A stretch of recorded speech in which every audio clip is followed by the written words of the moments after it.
ભારત, નેપાળ અને પાકિસ્તાનમાં ભૂકંપ સર્જાયો અને બિહારના 6 જિલ્લામાં ભૂકંપના આંચકા અનુભવાયા છે। નેપાળનું લિસ્ટીકોટ ભૂકંપનું કેન્દ્ર હતું અને બિહારમાં રિક્ટર સ્કેલ પર 5.5ની તીવ્રતા નોંધાઈ છે।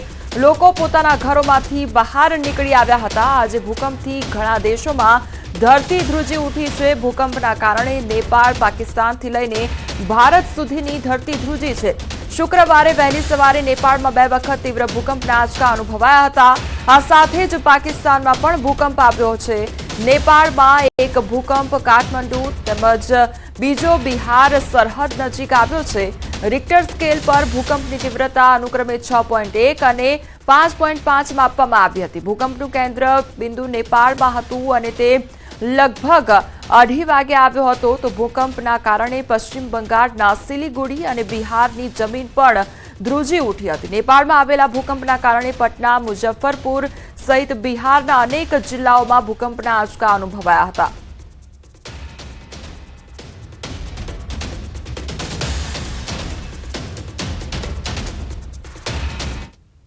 હવે આગળ વાત આગે રોડ પર લાવી દીધા તેના વિશે।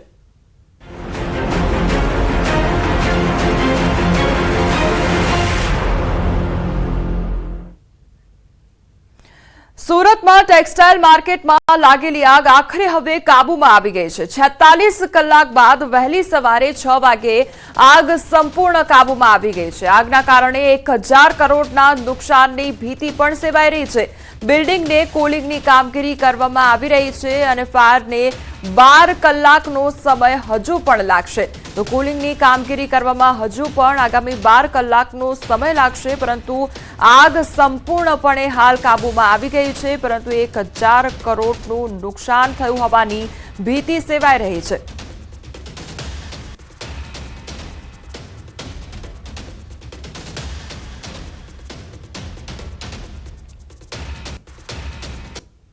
સુરતના રિંગ રોડ ઉપર લાગેલી શિવશક્તિ માર્કેટની આગ 46 કલાક બાદ કાબૂમાં આવી છે। આમ તો મોડી રાત્રે કાબૂમાં આવ્યા બાદ રહીને ઊભી થતી આગ હવે સંપૂર્ણપણે કાબૂમાં આવી ગઈ છે અને અત્યારે કુલિંગની કામગીરી ચાલી રહી છે। આ કુલિંગની કામગીરી 12 કલાક કરતાં વધુ સમય ચાલે તેવી શક્યતાઓ છે। આખી માર્કેટ બળીને ખાખ થઈ ચૂકી છે। કહી શકાય કે 800 કરતાં વધુ દુકાનો આ કાપડ માર્કેટમાં આવેલી હતી ત્યારે દ્રશ્ય જોઈ શકાય છે કે ખંડેર થઈ ગયેલી માર્કેટ। ફાયર અધિકારી આપણી સાથે છે, આપણે સીધા એમની સાથે વાત કરવાનો પ્રયાસ કરીશું કે શું કહેવું છે, કયા પ્રકારની આગ હતી, કારણ કે આગ કંટ્રોલમાં આવ્યા બાદ તેઓ અંદર ગયા। ઈશ્વર પટેલ આપણી સાથે છે। ઈશ્વરભાઈ, શું કહેશો, શું નજારો છે અંદરનો? હાલમાં 100% આગ ક્લિયર છે, કંટ્રોલમાં આવી ગઈ છે, પરંતુ હાલમાં 4 થી 5 ટીમને ઉપર મોકલી અને દરેક દુકાનને સર્ચ કરવામાં આવે છે। કદાચ કોઈ જે સાડીઓ બળી ગયેલી છે એના નીચેના ભાગેથી માઇનોર કોઈ આગ રહી ગઈ હોય અને એમાંથી ધુમાડો નીકળતો હોય તો એ પોટલાઓ બધા ઊંચકી અને નાની કોઈ માઇનોર આગ હોય તેને કંટ્રોલ કરવાની કામગીરી ચાલે છે। બાકી 100% આગ બુઝાઈ ગઈ છે અને કોઈ એવી લાગે છે કે કોઈ જગ્યાએ હીટિંગ હોય તો તેને કુલિંગ કરવાની કામગીરી ચાલુ છે। માર્કેટમાં કેટલું નુકસાન કહી શકાય, કારણ કે અંદરનો નજારો જવાય એવી પરિસ્થિતિ નથી, કોઈ દુકાન બાકી રહી હોય એવું આગની ચપેટમાં આવશે? નુકસાન બાબતે એવું છે કે બહારથી હાલમાં જે અમે સર્ચ ઓપરેશન અમારું જે ચાલે છે તેની અંદર બેઝમેન્ટની અંદર અને ground floor, first floor, second ફ્લોરમાં ઘણી બધી જે પૂર્વ સાઈડની દુકાનો છે એ બચી જવા પામી છે અને બાકી પાછળના ભાગમાં દુકાનો બળી જવા પામેલ છે। સૌથી મહત્વની વાત એ છે કે જે પ્રકારે આગ હતી, હજુ કુલિંગની કામગીરી કેટલા કલાક ચાલશે? કુલિંગની કામગીરી ઓલરેડી આગ તો બુઝાઈ ગઈ છે। કુલિંગમાં તો સર્ચ ઓપરેશન ચાલે છે કે જરાક કોઈ માઇનોર ધુમાડો હોય કે હોય તે બુઝાવવાની કામગીરી છે ને તે પર ઓલરેડી કંટ્રોલ થઈ ગઈ છે, પરંતુ સ્ટેન્ડ બાય ટીમ રાખવામાં આવી છે હમણાં હાલમાં। સ્ટ્રક્ચરની હાલત શું? સ્ટ્રક્ચર હમણાં ડેન્જર પોઝિશનમાં છે, એટલે જ્યાં સુધી ઝોનવાળા તરફથી કોઈ સક્સેસબિલિટીનું સર્ટિફિકેટ ના મળે ત્યાં સુધી એન્ટ્રી અમે નો એન્ટ્રી કરવામાં આવી છે। બિલકુલ, આ ઈશ્વર પટેલ, તેમનું સીધું કહેવું છે કે આગ કંટ્રોલમાં આવી ગઈ છે। એક દુકાનોના શટર ખોલીને ઓપરેશન કરવામાં આવી રહ્યું છે કે કશે આગ રહી નથી। હું દ્રશ્ય ફરી એક વખત બતાવવા માંગીશ કે આ કાપડ માર્કેટ દિવાળી હોય કે કોઈ પણ તહેવાર હોય, મોટા પ્રમાણમાં દેશભરમાં અહીંથી કપડું જતું હોય છે, ત્યારે જે હાલત છે કહી શકાય કે મોટાભાગની દુકાનો બળીને ખાક થઈ ચૂકી છે। લાખો નહીં પણ કરોડો લીટર પાણીનો મારો કરીને આગ પર કંટ્રોલ કરવામાં આવ્યો છે। 500 થી 1000 કરોડના નુકસાનની ભીતિ સેવાઈ રહી છે, ત્યારે ચોક્કસ કહી શકાય કે સ્ટ્રક્ચર અત્યારે ડેન્જર લેવલ પર છે। અધિકારીઓ આવ્યા બાદ ચેક કર્યા બાદ જ અંદર પ્રવેશ થશે, પણ હાલ જીવના જોખમે ફાયરના અધિકારીઓ અંદર પહોંચી રહ્યા છે. હું એક દ્રશ્ય બતાવવા માંગીશ કે આ દુકાન છે અને આ દુકાનમાં રહેલો કાપડનો જથ્થો દેખાઈ રહ્યો છે કે અત્યારે આ કાપડ કશું જ કામ લાગે એવું નથી, કારણ કે એક બાજુ આગ લાગી હતી અને બીજી બાજુ પાણીના મારાને લઈને ટોટલ માલ મોટા પ્રમાણમાં નુકસાન છે. ત્યારે ચોક્કસ 46 કલાક બાદ આગ કાબૂમાં આવી છે. 12 કલાક સુધી હજુ પણ કહી શકાય કે આ માર્કેટમાં એક દુકાનના શટર ખોલી ઓપરેશન ચાલશે અને ત્યારબાદ સ્ટ્રક્ચરનો રિપોર્ટ આવ્યા બાદ બિલ્ડિંગમાં પ્રવેશ કરવામાં આવશે. જોકે વેપારીઓ દ્વારા આજે પણ આ વિસ્તારની 57 જેટલી માર્કેટોમાં વેપારીઓને આવવાની છૂટ છે, પણ વેપાર ધંધા માટે વાહનોને આવવા માટે પર પ્રતિબંધ મૂકવામાં આવ્યો છે. કીર્તેશ પટેલ, ન્યૂઝ 18 ગુજરાતી, સુરત. તો આજે પણ આસપાસની દુકાનો બંધ રહેશે અને 57 દુકાનોમાં આજે પણ મોટા પ્રમાણમાં કામ બંધ રહેશે. ફાયરની ગાડીઓને તકલીફ ન પડે તેને લઈને આ નિર્ણય લેવામાં આવ્યો છે. સામાનની લેવડ દેવડ માટે વાહન વ્યવહાર આજે બંધ રહેશે, જો કે વેપારીઓ ઓફિસે આવી શકશે.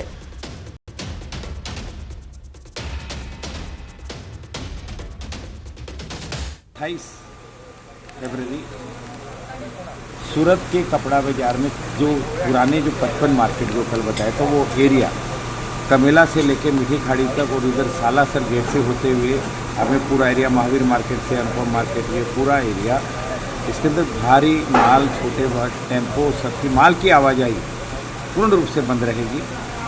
आप सब लोग अपने 2 व्हीलर से 4 व्हीलर से आके अपने मार्केट में पार्क करें, आप आ जा सकते हैं. पुनः मैं आपको बताऊं कि माल की आवाजाही इस जोन में कमेला और सालासर जोन में पूर्ण रूप से बंद रहेगी, जो कल 55 मार्केट बताए थे. સુરતમાં હવે જિંદગીની કમાણી આગમાં સમાણી. આગમાં વેપારીઓની સ્થિતિ કપરી બની ગઈ છે. વેપારીઓએ રડતા રડતા પોતાની વેદના વર્ણવી છે. સુરતના શિવશક્તિ કાપડ માર્કેટમાં લાગેલી ભીષણ આગની ઘટના બાદ વેપારીઓના હૃદયદ્રાવક દ્રશ્યો સામે આવ્યા છે. વેપારીઓની આંખમાં આંસુ સરી પડ્યા છે. વેપારીઓ રડીને કહી રહ્યા છે કે તેઓ અગાઉ કરોડપતિ હતા, હવે રોડપતિ થઈ ગયા છે. એટલું જ નહીં, વેપારીઓ ત્યાં સુધી કહી રહ્યા છે કે આ નુકસાનીનો અંદાજ પણ લગાવી શકાય એટલું નુકસાન થયું છે, કારણ કે લગ્નની સિઝન હોવાથી મોટા પાયે દુકાનોમાં સામાન તૈયાર કરેલો પડ્યો હતો. ઓછામાં ઓછો જોઈએ તો નાનામાં નાની દુકાનમાં પણ 20 લાખથી વધુનો સામાન હતો તેવું વેપારીઓ કહી રહ્યા છે. मैं तमिलनाडु से आया हूँ. क्या मांगे स्टॉक होगा? पूरा है सर 1 करोड़ के आसपास में. सरकार से क्या मांगे? दुकानें अंदर आसपास में अभी 800 के प्लस का दुकान है. सबका हाल क्या है कि हम समझ में नहीं आ रहा सर. सरकार से क्या मांग कर रहे हो आप? सरकार लोगों ने अभी पूरा व्यवस्थित तो पूरा तो देख लिया है. आप लोगों ने तो मीडिया के तरफ से तो पूरा तो बता दिया है. अभी सरकार लोगों ने क्या करेगा उन लोगों ने देखना है. व्यापार लोगों का तो हम तो बाहर देश से दूसरे देश से भी आके इधर काम करने के लिए हम आया. अभी इधर का गवर्नमेंट क्या सपोर्ट करेगा कि हम देखना पड़ेगा. કરોડપતિ હતા, આજ રોડપતિ છે. કેટલો માલ હશે? તમામ દુકાનોની અંદર માલ હતો. અત્યારે સિઝન ને બધું સિઝન છે એટલે બધું લોકો રેડી કરીને મૂકેલો હતો. બી આપણે સિઝન થાય આ હિસાબે માલ મોટી સંખ્યામાં સ્ટોક હતો, એનો અંદાજ જ નહીં લગાવી શકો.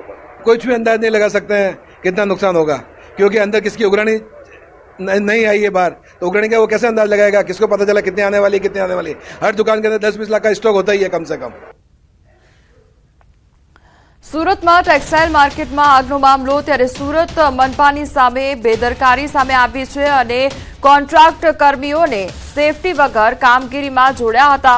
કામદારોને સેફટીના નામે માત્ર હેલ્મેટ આપવામાં આવ્યું હતું. પગમાં કોઈ પ્રકારના સેફટી શૂઝ પણ આપવામાં આવ્યા નહોતા. સુરેન્દ્રનગરમાં ગેરકાયદેસર ખાણમાં દુર્ઘટના સર્જાઈ અને એકનું મોત નીપજ્યું છે. કાર્બોસેલની ખાણમાં ભેખડ ઘસી પડતા શ્રમિકનું મોત નીપજ્યું છે.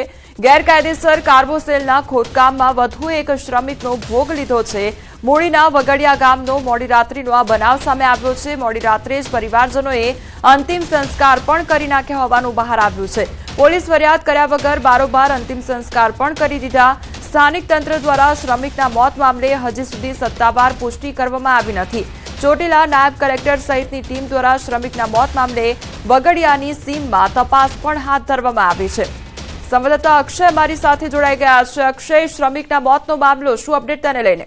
જી ચોક્કસથી વાત કરવામાં આવે તો સુરેન્દ્રનગર જિલ્લાના મૂળી અને થાન તેમજ આસપાસના વિસ્તારમાં મોટા પ્રમાણમાં જે તંત્ર દ્વારા ગેરકાયદેસર કાર્બોસેલની ખાણો બુરી દેવામાં આવી હતી તે ખાણોમાં ફરી વાર જે છે ખનીજ માફિયાઓ દ્વારા ખોદકામ કરવામાં આવી રહ્યું છે અને જે શ્રમિકો છે એમને જીવના જોખમે આ ખાડાઓમાં ઉતારવામાં આવી રહ્યા છે, જેના કારણે વધુ એક શ્રમિક છે એનું ભેખડ ધસી પડવાના કારણે જે શ્રમિક છે એનું મોત નીપજ્યું છે. આ મોતને બનાવની જે ગઈકાલ મોડી રાત્રે બનાવ્યો હતો ત્યારબાદ પરિવારજનોએ આ મામલે કાંઈ પણ કહેવાનો ઇનકાર કરી દીધો હતો અને કોઈ પણ પ્રકારની પોલીસ કાર્યવાહી કર્યા વગર જ પરિવારજનોએ મૃતકના અંતિમ વિધિ પણ કરી દીધી છે. જ્યારે આ અંગે સમગ્ર મામલો છે એ ચોટીલા નાયબ કલેક્ટર પાસે પહોંચતા તેમણે આ સ્થળની મુલાકાત લઈ આ અંગે વધુ તપાસ હાથ ધરી છે.